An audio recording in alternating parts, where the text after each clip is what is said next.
మద్యం కుంభకోణంలో ఈడీ దాడులతో తాడేపల్లి ప్యాలెస్లో ప్రకంపనలు మొదలయ్యాయని మాజీ మంత్రి దేవినేని ఉమామహేశ్వరరావు అన్నారు. మద్యం కుంభకోణంలో 3,500 కోట్లు దోచుకొని డెన్లలో దాచారని ఆరోపించారు. మద్యం కేసులో 52 మందిని ఈడీ నిందితులుగా పేర్కొందన్నారు.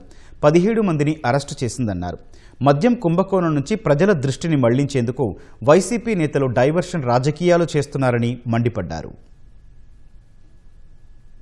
నిబంధనలన్నీ మార్చి డెస్టిలరీస్ అన్నీ కూడా చేజిక్కించుకొని డెస్టిలరీ కెపాసిటీ 1000 కేసులు తయారైతే కరెంటుతో అయితే భవిష్యత్తులో వచ్చే ప్రభుత్వాలు ఎన్ని కేసులు తయారయ్యో లెక్క పెడతారు, లెక్కలు బయటకు వస్తాయని జనరేటర్లు పెట్టి లెక్కరు దోపిడీ చేశారంటే తాడేపల్లి ప్యాలెస్ కేంద్రంగా మరి విజయసాయి రెడ్డి అవ్వచ్చు, మిథున్ రెడ్డి అవ్వచ్చు, చెవిరెడ్డి భాస్కర్ రెడ్డి అవ్వచ్చు, కారుమూడి నాగేశ్వరరావు మరి వాళ్ళ కుటుంబ సభ్యులు కొడుకు సునీల్ అవ్వచ్చు, వీళ్ళందరూ కూడా కలిసి 3,500 కోట్లు మరి లిక్కర్ కుంభకోణం, ట్రాన్స్పోర్ట్ కుంభకోణంలో దొరికితే 1,000 కోట్ల రూపాయలు ఇంకా దొరకాల్సిన పరిస్థితి ఉంది.